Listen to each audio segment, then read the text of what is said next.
The Galactic Council declared war on humanity. She only smiled and whispered, "Finally." The vote was already done before I walked into the chamber. I knew it before the doors opened. I could feel it in the way the guards stepped aside a little too quickly, the way the junior diplomatic aides avoided my eyes as I passed through the corridor. There is a particular kind of silence that fills a room when 847 civilizations have just decided to end yours. I had studied that silence for 17 years. I recognized it immediately. The Grand Chamber of Valethorn Prime is built to make you feel small. That is its entire purpose. The ceiling rises 400 meters above the floor, carved from a single piece of pale stone quarried from the heart of a dead world. The seats curve upward in massive arcs, filled with the representatives of species that had been traveling among the stars before humanity had invented writing. The lighting is cool and blue and it falls from sources you can never quite locate, which means you are always standing in a kind of calculated dimness while everything above you glows. I walked to the center of the floor, where the human delegation platform sat, a small raised disc barely 3 meters across, which was itself a deliberate design choice. Every non-member species that came before the council stood on a small disc. It reminded you of your place. Archon Thelavar of the Velhari Continuum was already speaking when I arrived. He did not pause for me. That was another deliberate choice. His species communicated through layered harmonic tones, and the translation feed in my earpiece rendered his words in flat, precise English. He was reading from the Declaration. It was a long document. The council had been writing it for 2 years, though they had been planning it for longer than that. I sat down. My aide, a young man named Oliver, leaned toward me from his seat just behind the platform. He was 26 years old, sharp-minded, and had a habit of tapping his left thumb against his knee when he was nervous. He was tapping it now at a considerable speed. "Admiral," he whispered, "they have finished the count." "I know," I said. 847-0. "I know, Oliver." The Archon's voice rolled through the chamber. The charges were being read. I had memorized them months ago, but I listened anyway, because I believed in knowing the exact shape of things. Charge 1, humanity had terraformed the world designated Kareth 7 without council authorization. The planet had been listed as a protected ecological reserve under galactic preservation law for 600 years. What the charge did not mention was that the colony ship carrying 11,000 humans had suffered a catastrophic engine failure 18 months into its journey. Kareth 7 had been the only world within range with breathable atmosphere and liquid water. The colony had been starving. They had planted crops. They had survived. The council had fined them for it. Charge 2, humanity had refused to decommission its orbital defense platforms in 3 separate star systems, in direct violation of the Tier 3 species armament limitations outlined in the council charter. What the charge did not mention was that those 3 systems had each been attacked. The first time, by pirates operating with equipment that could only have come from a Tier 5 supplier. The second time, by a fleet that matched no registered species registry, a fleet that conveniently dissolved when human ships arrived to investigate. The third time, by forces that the council had later classified as an internal dispute, sealing all records. Humans had built the platforms because no one else was going to protect them. Charge 3, humanity had developed and deployed weapons technology classified beyond the permitted scope for a Tier 3 civilization. Specifically, the council cited what their analysts had called the Vandermeer field, a method of disrupting hyperspace transit corridors, as evidence of illegal advancement. I almost smiled at that one. The Vandermeer field had been developed by a physicist named Claire Vandermeer, a woman who had spent 30 years working in a research station on the edge of known space with exactly no military funding and 3 graduate students. She had published her findings openly. The council had classified them. The charges continued. 12 in total. Each one technically accurate. Each one carefully stripped of the context that explained why humans had done what they had done. I listened to all of it. I did not shift in my seat. I did not check my datapad. I looked at Archon Thelavar with the same expression I might give a window on a cloudy day, patient, neutral, entirely unmoved. When he finished reading, the chamber fell quiet. It was the kind of quiet that had weight to it. 847 species were watching me from their tiered seats, and most of them were waiting for me to speak. To object. To argue. To appeal. The council loved appeals. Appeals meant you accepted their authority. Appeals meant you were still playing their game by their rules. Thelivar turned his great pale eyes toward me. His species had 4 of them, arranged in a horizontal line across a face that had no other features a human would recognize as a face. The translation feed caught his next words before he had fully finished speaking. Admiral Commander Voss. The Council invites the human representative to offer a formal response to the declaration before the final record is sealed. I looked at him for a long moment. Then I looked down at my datapad, opened a single pre-written message, and pressed send. The message was 12 words. It went to 41 recipients simultaneously, in 11 different star systems. Each of those recipients had been waiting for it, in some cases for years. I set the datapad face down on my knee and looked back up at Thelivar. The human delegation acknowledges receipt of the declaration, I said. My voice was calm and clear, and it carried easily through the chamber without amplification. I had practiced that particular tone for a long time. I paused. Then I smiled. It was not a large smile. It was quiet. It was the smile of someone who has just watched the last piece of a very long and complicated puzzle click into place. It was the smile of someone who has been waiting for a door to open and has heard the handle turn. Thelivar stared at me. I could not read alien expressions well, but I had spent enough time among the Velhari to recognize the particular stillness that indicated confusion. Oliver had gone completely rigid behind me. He had stopped tapping his knee. I leaned slightly toward him, just enough that only he could hear me, and I said 2 words very quietly. Finally, I whispered. Send it. I could hear his breath catch. Then I heard the soft sound of his own datapad activating. The chamber was still watching me. They were expecting something. A protest. An announcement. Perhaps tears. I had read the Council's psychological assessments of human leadership responses to extreme pressure. They had predicted, with great confidence, that the human representative would show visible signs of emotional distress within 4 minutes of the declaration being read. They had based this on their experience with every other species that had ever stood on that small disk. They did not yet understand that they had never met a species quite like us. I sat back in my chair and waited. Thelivar asked if I had any further statement to enter into the record. No, I said. He asked if humanity wished to petition for a delay in the implementation timeline. No, I said. He asked if humanity would like to request a mediating body for the transition. No, I said. He paused. Then he said, with what I thought was a flicker of uncertainty in his harmonics, then the declaration stands. This session is closed. The chamber began to empty slowly, the way large formal rooms do, bodies moving toward exits, voices rising in hundreds of languages. It had the texture of a performance ending. I stood up from the platform. Oliver fell into step beside me. The confirmations are coming in, he said quietly, his voice very controlled. All 41. Good, I said. Are you sure about this? He asked. He was not asking because he doubted the plan. He was asking because he was 26 years old and this was the largest thing he had ever been part of, and when you are 26 and standing at the edge of something that enormous, you need someone to tell you it is real. I looked at him.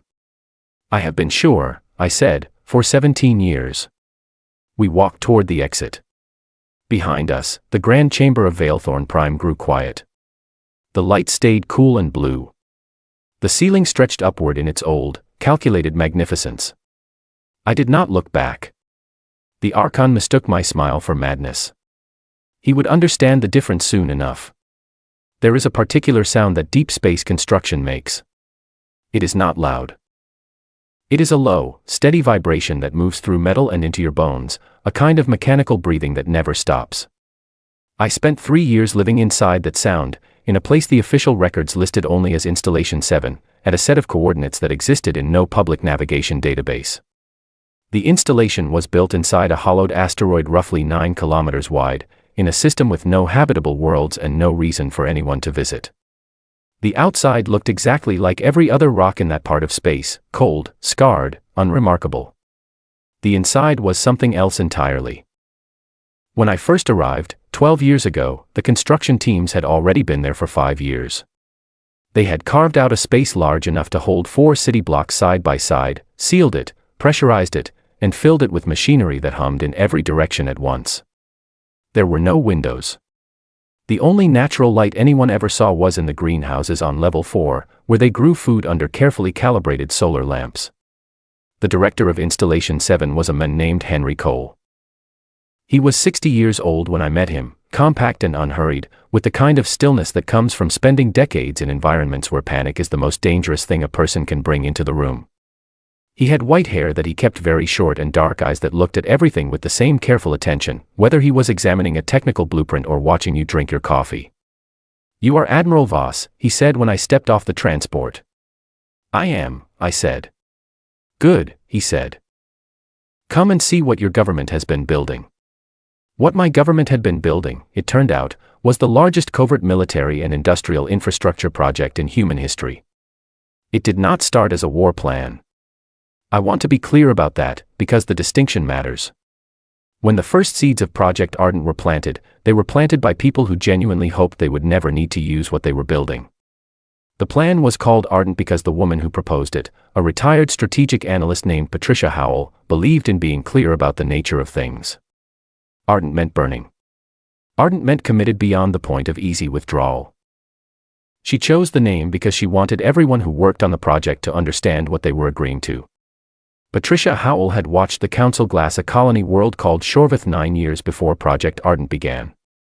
She had watched it from a monitoring station with a long-range visual feed, the same way most of the galaxy had watched it, in silence, at a distance, because the Council had already made very clear what happened to species that protested Council compliance actions. 800 million people had lived on Shorvith. They had been there for 3 generations. They had built cities and schools and parks. They had a music tradition that their neighbors said was unlike anything else in the known galaxy. The Council had classified their resource extraction activities as illegal under Section 44 of the Colonial Management Charter, issued a single warning, and then sent a fleet. It took 11 hours.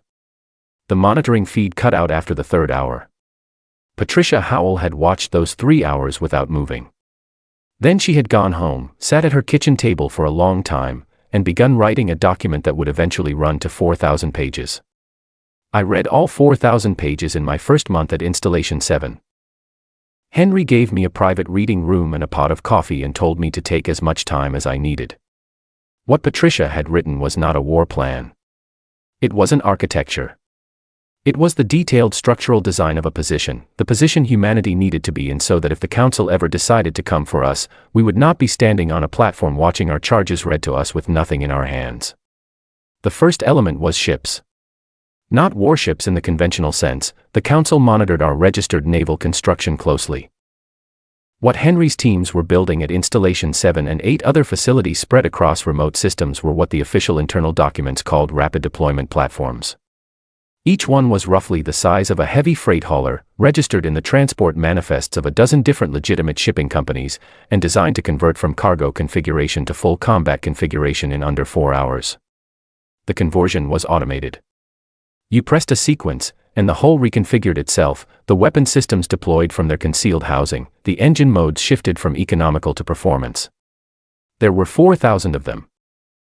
I stood in the main assembly bay on my 3rd day at Installation 7 and I looked at the rows of gray-hulled vessels extending back into the artificial distance and I did not say anything for a long time. Henry stood beside me. He had the good sense not to fill the silence. "How long have these been here?" I asked eventually. "The first batch, 9 years," he said. "We add roughly 200 per year. The construction rate has been increasing." "Do the Council's monitoring systems know about this facility?" "No," he said simply. "We had a physicist named Claire Vandermeer develop a method of interfering with long-range hyperspace sensor sweeps. The Council classified her research when she published it, which was very convenient for us, since it meant they couldn't openly use her findings either." I looked at him. The Vandermeer field. Among its applications, yes, he almost smiled. She was quite unhappy when they classified it. She had meant it as pure science. But she came around, once we explained what we were doing. The ships were only one element. The second was infrastructure, the kind that would allow humanity to sustain a long conflict without relying on Council-aligned supply routes. Hidden fuel and resource caches distributed across 42 systems. Self-sustaining manufacturing stations small enough to be mobile.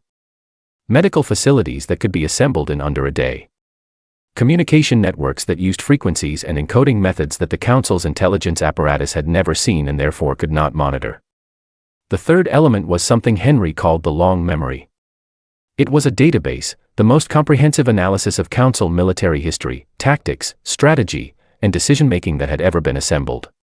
Patricia Howell had spent 5 years building the first version of it, and teams of analysts had been expanding it ever since. It covered every conflict the Council had participated in over the past 800 years. Every engagement. Every strategic choice. Every pattern. The Council had been fighting wars for a very long time. They had developed habits. Habits meant predictability. Predictability, in the hands of someone paying close attention, was a weakness. But the fourth element was the one that I came to think of as the heart of Project Ardent. It had no official name in the documents. Henry called it simply the network. The Council was not universally loved among its own members. The Council presented itself as a unified interstellar community, but in practice, it was a hierarchy. The oldest and most powerful species sat at the top and made most of the actual decisions. The newer or smaller or less economically significant species filled the seats and voted and attended the ceremonies, but their influence on anything that truly mattered was minimal. The Council called this a merit-based structure. The species who had been living under it for generations called it other things, usually in private. Over 17 years, human representatives had been quietly moving through the outer and middle-tier worlds. Not as diplomats, diplomacy is visible. They moved as traders, as researchers, as travelers. They listened. They remembered. They helped when they could, in small ways that did not draw attention. They never asked for anything directly. But they made note of who was unhappy. And they made note of what those unhappy species might need, if things were ever to change.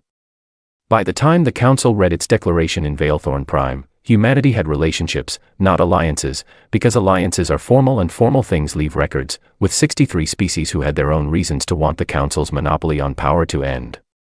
Those 63 species had been told, in careful, deniable conversations, that if a door ever opened, they should be ready to walk through it. The message I sent from the platform, the 12 words that I pressed send on while Archon Thelavar watched me with his 4 pale eyes, that message opened the door. It triggered the deployment of the 4,000 ships from their caches. It activated the hidden supply lines. It initiated the communication networks. And it sent a simple, prearranged signal to representatives of 31 of those 63 species, telling them that the moment they had been quietly waiting for had arrived. On my way back to the human transport after the session, Oliver asked me again if I was sure. I told him I had been sure for 17 years. What I did not tell him, because he would understand it later, when there was time, was that my certainty was not about winning. I was not sure we would win, in any clean or simple sense.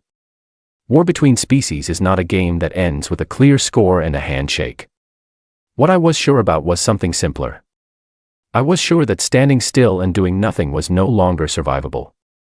I was sure that the Council's tolerance for humanity would expire eventually whether we acted or not. I was sure that Patricia Howell had been right when she wrote, in the very first paragraph of her 4,000-page document, that the only way to change a system built on the capacity for overwhelming force is to become something the system cannot overwhelm. I was sure because I remembered Shorvath. I remembered what 800 million people looked like as a number written on a file that the Council had sealed and filed and moved on from, as though it were nothing more than a budget entry. I had been sure since the day I saw that number. And now, at last, the door was open. The ships were moving. The network was alive. They thought war was the worst thing they could threaten us with. They forgot that some people have been quietly building the door and waiting for someone to knock. They came out of what they thought was empty space. The Council's advance fleet entered the Kareth corridor at 0400 station time, running in tight formation, 212 ships in the standard Council approach configuration, which placed the heavy cruisers at the front, the support vessels in the middle, and the long-range communication relays at the rear. It was a formation that had served the Council well across 800 years of military operations. It was efficient, well-tested, and thoroughly documented. I had read about it in Henry's long memory database. So had every commander under my authority. Captain Nina Ross, commanding the human fleet element designated Sweep 7, was watching the corridor on passive sensors from a position 11,000 kilometers off the Council fleet's port side. Her ship, a converted cargo hauler that now carried 8 rapid deployment batteries and a crew of 40, was one of 64 vessels arranged in a dispersed pattern that the Council's active sensors showed as exactly nothing. The asteroid field in the Kerith corridor was real. The asteroids were real. The mass signatures were real. The fact that 40 of those asteroids were not actually made of rock was a detail the Council had not yet discovered. Nina waited until the leading Council cruisers had passed into the midpoint of the corridor. She waited with the patience of someone who had learned, across 9 years of preparation and training, that timing was not a minor consideration. Timing was everything. Then she gave the order. The 40 converted platforms activated simultaneously. Their concealed weapon systems came online. Their drives lit up. And the corridor, which the Council fleet had entered expecting to be empty, suddenly contained 40 armed vessels in perfect firing position at point-blank range. I heard the engagement report from the bridge of my own command ship, the Unks Shorvath, 4 hours later. Nina's tone was the same she used when filing routine supply requests. First contact, Kerith Corridor, 0418 station time. Council advance fleet disabled or withdrawn. No human losses.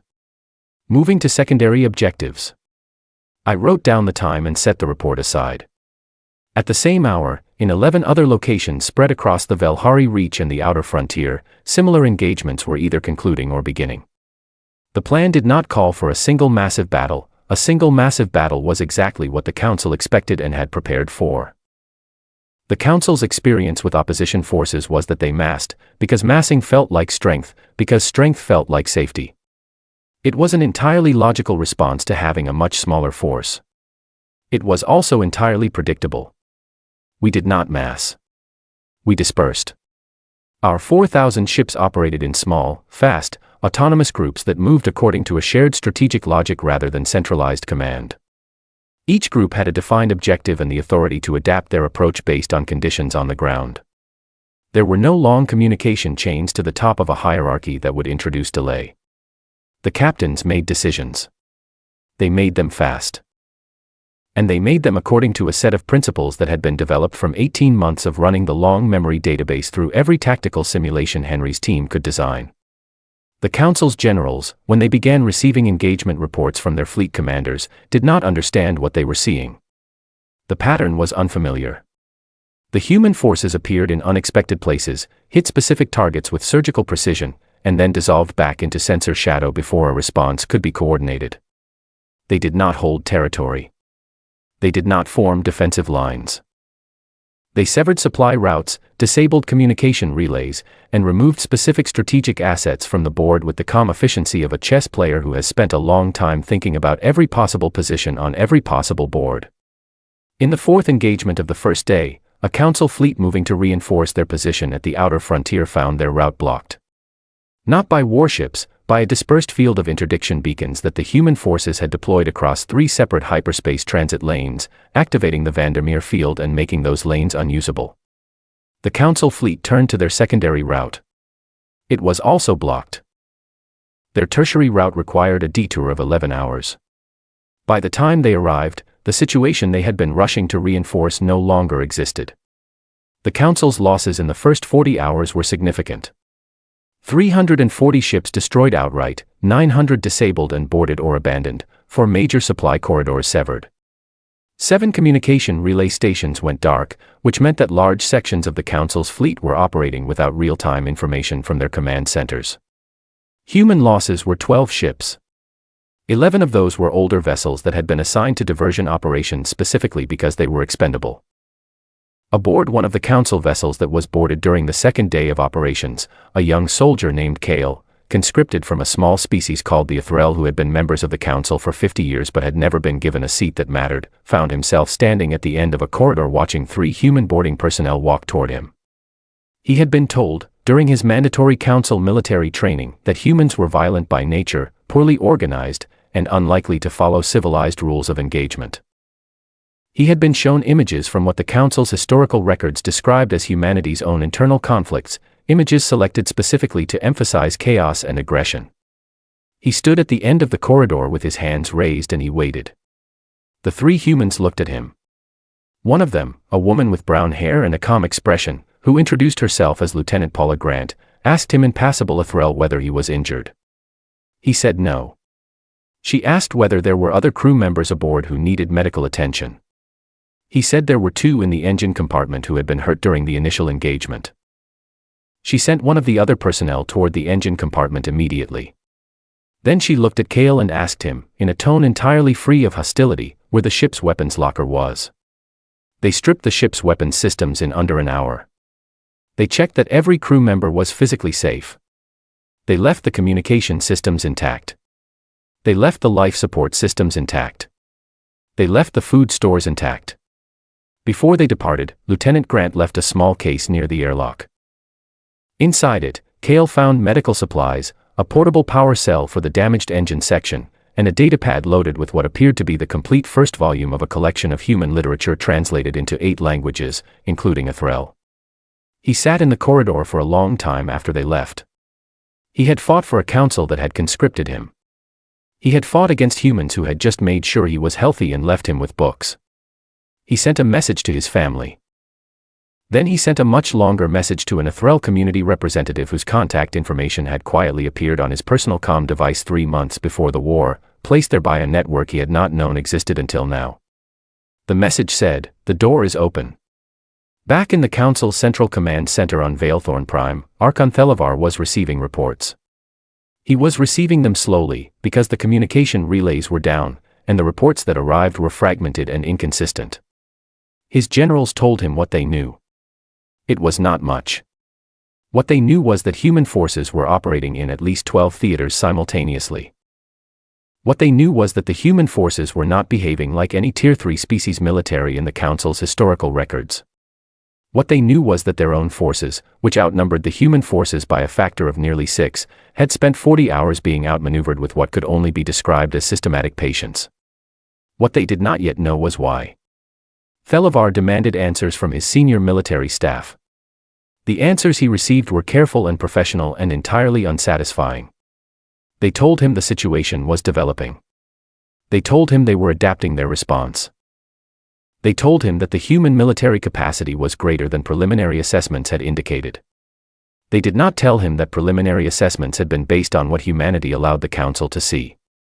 Later that evening, Valethorn Prime kept a standard 32-hour day. A single transmission arrived from the human command. It was addressed to the Council's Central Operations Center, unencrypted, which meant it had been sent in a format that could be intercepted by any monitoring system in the region. It was intended to be intercepted. The message said, "Corridor 7 is ours now. Suggest you reroute your supply lines while you still can." It was signed with my name. Thelavar read it 3 times. His senior military advisor read it twice and said nothing for a long period. Then the advisor said, very quietly, that he believed the humans had been preparing for this for considerably longer than any previous intelligence assessment had suggested.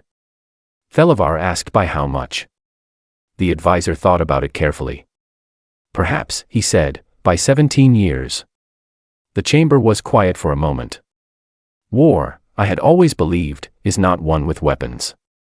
It is won with the understanding that the enemy does not yet know what they have started. The war had been running for 22 days when the signal came. It came on a channel I had not used in 3 years. The encoding was a format I had established personally, not through any official diplomatic system, and the fact that it arrived at all told me that the person on the other end had access to intelligence resources that most of the Council's own generals did not. I was in my private office aboard the Unks Shorvath when the alert appeared on my screen. I looked at it for a moment. Then I sent Oliver out and closed the door. The voice on the other end spoke English. It was slightly accented, and careful, and old. "Admiral Voss," the voice said. "My name is Archon Maruval. I represent no official council position in this communication. I am speaking to you privately, without authorization, and without the knowledge of my colleagues.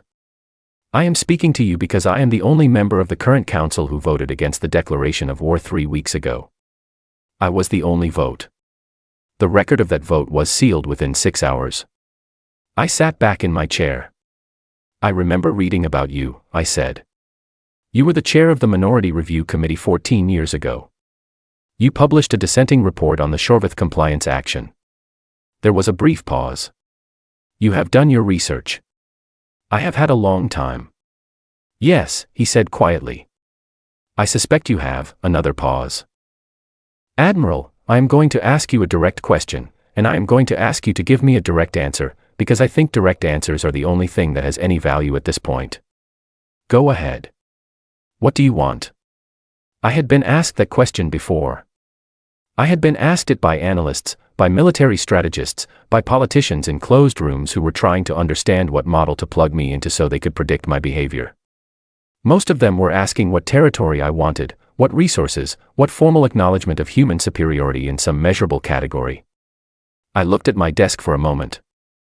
On the edge of the desk, where I could always see it, I kept a small paper photograph. It was old, printed on physical paper rather than displayed on a screen, which made it slightly unusual in an environment where everything was digital. The photograph showed a city. It was a beautiful city, built along the curve of a river, with towers that caught the light in a particular way that made them look as though they were made of water. It was a city that no longer existed. It had been on Shorvith. A colleague of mine had taken that photograph.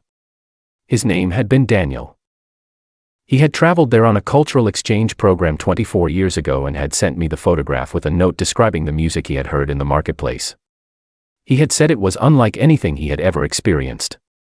He said it felt like color had been translated into sound. Daniel had still been on Shorvith when the council's fleet arrived. I did not look at the photograph as a reminder of grief, exactly. I looked at it as a reminder of what I was doing this for, and why, and what it would mean if I was not careful and precise about the answer to the question I had just been asked. I want 3 things, I said to Maruval. And I want to be very clear that I am not negotiating the order or the substance of any of them. I am listening. First, the Council's tiered species classification system ends permanently. No species in the known galaxy is legally designated as less significant than another. Every species that currently holds a council seat holds a seat of equal standing. Every species that does not currently hold a seat is offered one. Maruval said nothing. Second, I continued. Compliance actions are prohibited. Permanently. Under any circumstances.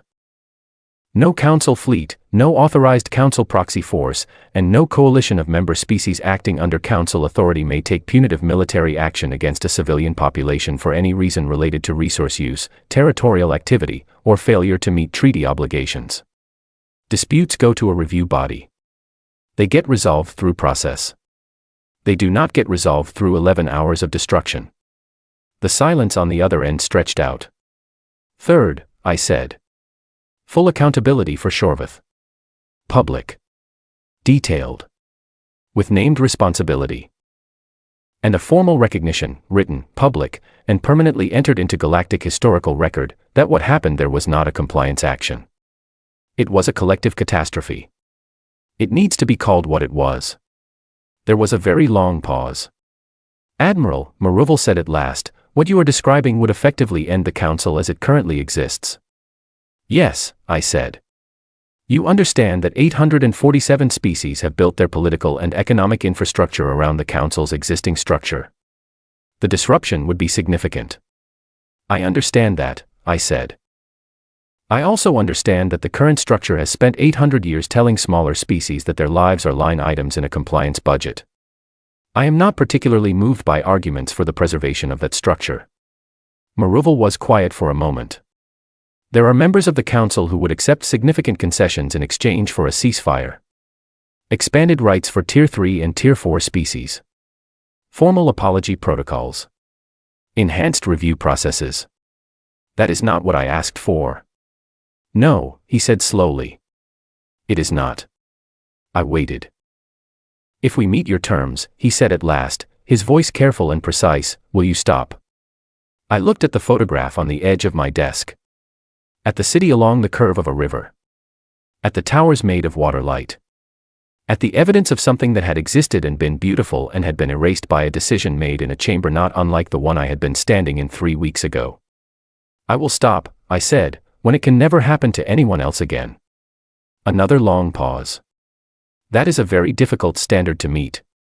I know, I said. But it is the only one that matters. There was a quality to the silence that followed that I had not heard before in Maruval's voice. It took me a moment to identify it. Then I realized what it was. It was grief. Not the political kind, not the strategic kind. The real kind.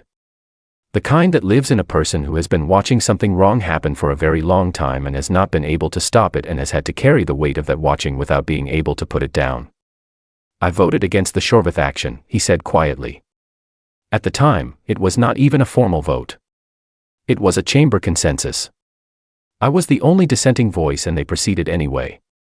The report I published afterward was buried within a month. A pause. I want you to know that. I know it, I said. I have known it for a long time. It is part of why I am talking to you right now. You investigated me. I investigated everyone. You were the only one who had ever actually tried to stop it. Maruval took a long breath. I cannot promise you the terms you have outlined. I do not have the authority to promise them. What I can do is bring them to a group of council members who are beginning to understand that the alternative, continuing this conflict, is considerably more damaging to the council's long-term coherence than the reforms you are proposing. How many members are in that group? Currently, 41, he paused. That number is growing. I thought about that. 41 out of 847 was not a majority. But 41 was not nothing, either. Tell me something, I said. If I can, he replied. When you voted against the declaration 3 weeks ago. When you sat in that chamber and cast the only dissenting vote. What did you think was going to happen? The silence was very brief. I thought, he said, that you would come to the platform and beg. And that I would be ashamed. I did not say anything. I was not expecting the smile, he said quietly. Most people weren't. What did it mean, he asked. The smile. I have been thinking about it since. I looked at the photograph one more time. At the city that was gone. At the towers that had once caught the light in a way that made them look like water. It meant, I said, that for 17 years I had been waiting for the council to tell the truth about what it was. And when you finally did, all 847 of you, unanimous, no hesitation, I was not sad. I was not afraid. I was relieved. Because at least now we all knew exactly where we stood. I could hear him breathing. And where are we standing, Admiral? At the beginning, I said, of something different. If your 41 are willing. He said he would make contact again within 48 hours. He said it the way a man says something when he has been carrying a heavy thing for a long time and has just been told that he can set it down. After he disconnected, I sat in my office for a while without moving. The ship hummed around me with its steady mechanical breathing, the sound I had lived inside for most of my adult life. Outside the hull, in the dark, 4,000 ships were moving through the known galaxy in directions that the Council could not fully track or predict. I picked up the photograph and held it for a moment. I thought about Daniel, and the music in the marketplace, and the way he had described it in a note that I had kept for 24 years. I thought about a woman named Patricia Howell sitting at a kitchen table with a pot of cold coffee and 4,000 pages of furious purpose building in her hands. I thought about Henry Cole in a hollowed asteroid 9 kilometers wide, watching ships take shape in the artificial light, believing in something he could not yet see. I put the photograph down. He said I was the most terrifying human he had ever met. I told him that was because he had only ever looked at us when we were afraid. He had never seen what we look like when we are not. 6 months is not a long time in the history of a civilization. It is long enough to end a war. It is long enough to dismantle the machinery of 800 years of unchallenged authority and begin replacing it with something new. It is long enough to watch the shape of the known galaxy shift in ways that none of the observers who had been predicting galactic politics for centuries had anticipated. I was standing on the observation balcony above the newly redesigned Grand Chamber of Valethorn Prime when the final delegation entered. The chamber had been altered in the months since I had sat on the small human platform at its center. The platform was gone. In its place was a floor-level arrangement of seats that curved in a wide oval, no elevated positions, no center of implied authority. The lighting had been changed too. It came from sources you could actually locate now, warm and steady, without the calculated dimness that had always made visitors feel smaller than they were. Oliver stood beside me on the balcony, the same way he had stood behind me 6 months ago when the charges were being read. He was still 26. He looked considerably older. All 847, he said quietly. And 19 new ones, I said. Species that the old council had classified as too primitive for membership.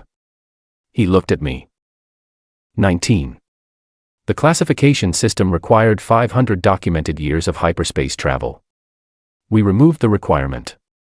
The review committee found 27 species that had been excluded on that basis alone. 19 chose to join immediately. Oliver was quiet for a moment. That is a lot of change in 6 months.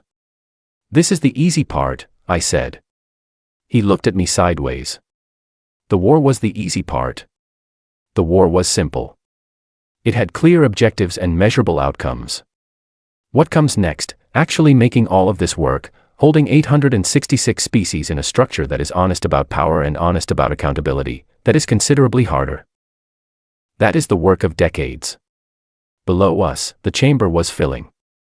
The new delegates were taking their seats, and there was something in the movement of it that felt different from every session I had watched in that room before. There was noise, a great deal of noise, voices in hundreds of languages, the particular sound of people who had been given something and were still deciding what to do with it. It was not orderly. It was not the dignified silence of the old council's opening ceremonies. It was, I thought, considerably more honest. Archon Maruval was seated in the lower section of the gallery, not on the floor. He had declined a floor seat, which he had every right to now, and chosen instead to observe from a position that made it clear he considered himself a witness to this rather than a participant in it. He was old and he looked tired, and he was watching the chamber fill with the expression of someone who has spent a very long time hoping for something and is now sitting in the middle of it and is not sure what to feel.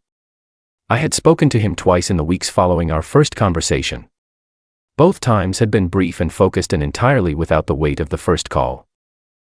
He had been instrumental in bringing the 41 council members to the negotiating table.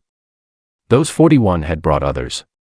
The momentum had shifted in ways that, even now, I found difficult to fully account for, not because I had not planned for it, but because there is a difference between planning for a thing and watching the thing actually happen. The formal cessation of hostilities had been signed 31 days after I first contacted Maruval. The terms were not everything I had asked for. They were close. The tiered classification system was ended, the compliance action prohibition was written into the founding charter of the new interspecies accord, and the formal accountability process for Shorvith had been opened. It would take years to complete, but it was open, and it was public, and it could not be sealed. I had accepted the terms. Not because they were perfect. They were not perfect. They would never be perfect. The history of what the council had done over 800 years could not be fully addressed in a negotiating session or a founding charter. What had happened to Shorvith could not be undone by a document, no matter how carefully written. But a door had been opened. And the question, now, was what would be built in the space beyond it. The human delegation's role in the new interspecies accord was something I had negotiated carefully. Several of the other species involved in the talks had expected, and in some cases hoped, that humanity would claim a position of primary authority. It was a natural assumption. We had fought the war. We had driven the change. In the logic of power, that usually meant you sat at the top of whatever came next. I had refused that outcome firmly and repeatedly. What I had accepted was a permanent seat, identical in standing to every other seat, and a specific mandate that I had written the language for myself. Humanity's role in the accord was to serve as what the charter called a historical integrity function, which, when translated out of diplomatic language, meant that our job was to remember. To keep and maintain the full public record of everything the old council had done and everything the new accord did. To be the species that noticed when patterns of old behavior began to reappear in new clothing. To be the uncomfortable voice in the room that asked, when comfortable decisions were being made, whether anyone had thought about what this would look like in 50 years. It was not a glamorous role. It was not the kind of role that produced ceremonies and statues. It was the kind of role that prevented Shorvith. The council had been built by species that had never been powerless. The oldest members, the most influential ones, had been traveling the stars since before humanity had fire. They had built their civilization from a position of strength, which meant that their understanding of power was the understanding of those who have always had it. They knew how to exercise it. They had never learned what it felt like to be on the other end of it. Humanity had learned it very well. That knowledge, the specific, lived understanding of what it means to stand on a small platform in a chamber designed to make you feel insignificant, to have your choices judged and your people's survival treated as a matter of policy compliance, that was not something you could teach in a political science seminar. It was something you carried in your body. It was something that shaped the way you looked at a room full of powerful beings deciding things about people who had not been invited to the conversation. And it was the thing that made us, in ways that had nothing to do with weapons or tactics, the most appropriate stewards of the Accord's integrity. The first chair of the Accord's Historical Review and Accountability Committee was a woman named Lena Barrow. She was 53 years old, a legal scholar who had spent her career working on interspecies rights frameworks in academic settings. She had never held a military rank. She spoke 11 languages. She had a reputation among colleagues for being impossible to rush, impossible to flatter, and almost impossible to disagree with once she had made up her mind about something, because she always arrived at her positions through such a careful process that arguing with her felt less like a debate and more like trying to argue with arithmetic. She was also from the Shorvath diaspora. Her grandmother had been one of the 11,000 survivors, people who had been off-world when the council's fleet arrived. She had grown up in an Athrel refugee settlement, stateless, classified under council law as the remnant population of a non-compliant world, which meant they had no formal legal standing and no right to apply for membership in any council-recognized political entity. That classification had now been ended. The Accord's founding charter included a full recognition of diaspora populations from compliance action events, with automatic membership rights and a formal process for territorial claims. When Lena Barrow took her seat on the Accountability Committee on the first day of the Accord's operations, she placed a single item on the desk in front of her.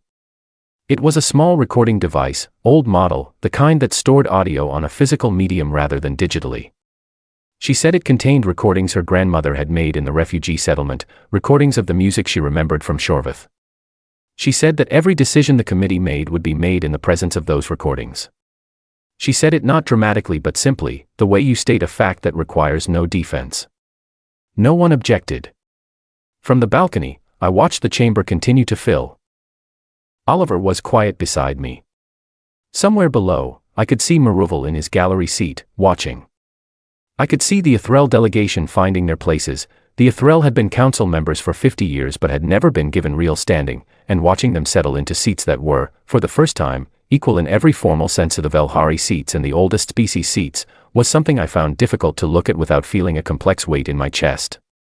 The young Athrel soldier, Kale, Oliver had shown me his message traffic, the note he had sent to the community representative. The door is open. Kale was not in the chamber.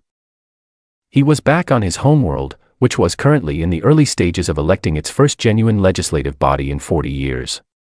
He had been discharged from council military service on the day the cessation was signed, along with every other conscripted soldier from a non-core species. He had sent one more message after his discharge. Not to the community representative. To the Human Military Command, addressed to Lieutenant Paula Grant. It said, "Thank you for the books." It said, "The first one I read was a novel about a woman who built something very slowly, across her whole life, and finished it just before she died, and no one knew what it was for until after she was gone." It said, "I think I understand that story better now." Paula Grant had written back. She said she was glad. She said the woman in the novel was named Eleanor. She said Eleanor had known exactly what she was building the whole time. Oliver had shown me that exchange without comment. I had read it twice and then set it aside and gotten back to work. The chamber was almost full now. The sound from below had reached a kind of critical mass, not chaotic, but alive. It was the sound of a thing that was actually happening, rather than the sound of a performance of a thing that had already been decided in private. Oliver looked at me. "Are you satisfied?" he asked. I had been thinking, while I watched the chamber fill, about the question of satisfaction. It was a word that implied a kind of conclusion, a state in which the work was done and the outcome was sufficient and you could rest. It was not a word that matched how I felt. What I felt was something more provisional than satisfaction. It was closer to the feeling you have when you have put down a very heavy thing you have been carrying for a long time, and your arms are still shaped around where the weight used to be, and your body is still calibrated for a load that is no longer there, and you are not sure yet what to do with the space you have recovered. Ask me in 50 years, I said. Oliver nodded slowly. He understood, I think, that this was not a deflection. It was an honest answer. 50 years was the minimum. 50 years was long enough to see whether the accord held when tested. Long enough to see whether the historical integrity function actually functioned, or whether it became, over time, a ceremonial position that people smiled at in meetings and ignored when it was inconvenient. Long enough to see whether the pattern that had produced the old council, the slow, patient consolidation of power in the hands of those who already had it, had been genuinely interrupted or had simply found new clothing. 50 years was long enough to know. I looked down at the chamber one more time. At the oval of seats filling with 866 species. At the warm light falling from sources you could actually locate. At Lena Barrow's committee seat, still empty, because she had not yet arrived for the day. At Maruval in the gallery, watching, carrying his own version of a long wait in his own way. I thought about Patricia Howell at her kitchen table with her cold coffee and her 4,000 pages of fury and careful thought. I thought about Henry Cole in the humming dark of Installation 7, watching ships take shape. I thought about Claire Vandermeer in her research station, publishing her findings openly, with no idea what they would eventually become part of. I thought about Daniel, and the city along the river, and the music in the marketplace. I thought about what it means to build something across years and years and years, never knowing whether you will see it finished, never knowing whether the foundation will hold, choosing every day to keep going anyway because the alternative, stopping, accepting, looking away, was something you had decided, once and finally, that you were not capable of. That was what they had never understood about us.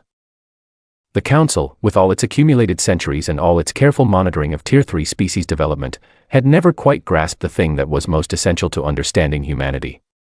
We were not dangerous because we were violent. We were not dangerous because we were clever. We were not dangerous because we had spent 17 years building a military capability they had not seen coming, though we had. We were dangerous because we remembered. Every species that had ever stood on that small platform in the center of the Grand Chamber, every species that had been judged and charged and threatened and complied with, we remembered them. We carried them. We built them into the foundation of every decision we made, because we had learned, at great cost, that forgetting is not neutral. Forgetting is a choice. And the choice to forget is always made by those who benefit from the forgetting. We had decided, not once, not in a single dramatic moment, but in 1,000 small daily decisions made by 1,000 ordinary people in laboratories and refugee settlements and hollowed asteroids and research stations across the known galaxy, that we were not going to be that. We were going to be the species that remembered. And the Accord, imperfect and new and fragile as it was, had been built on that decision. It carried that decision in its charter. It carried it in Lena Barrow's recording device. It carried it in the equal weight of 866 seats in an oval on a floor where no platform stood. It would need to be carried again, every day, for 50 years, and then 50 more, and then 50 more after that. That was not a burden. That was the work. I straightened up from the balcony railing. Below, the session was about to begin. The first session of the Interspecies Accord, in a chamber that had once been designed to make people feel small. They called us dangerous. They were right, but not for the reasons they thought. We were dangerous because we remembered. And we had decided, all of us, every last stubborn, grieving, furious one of us, that we would never stop.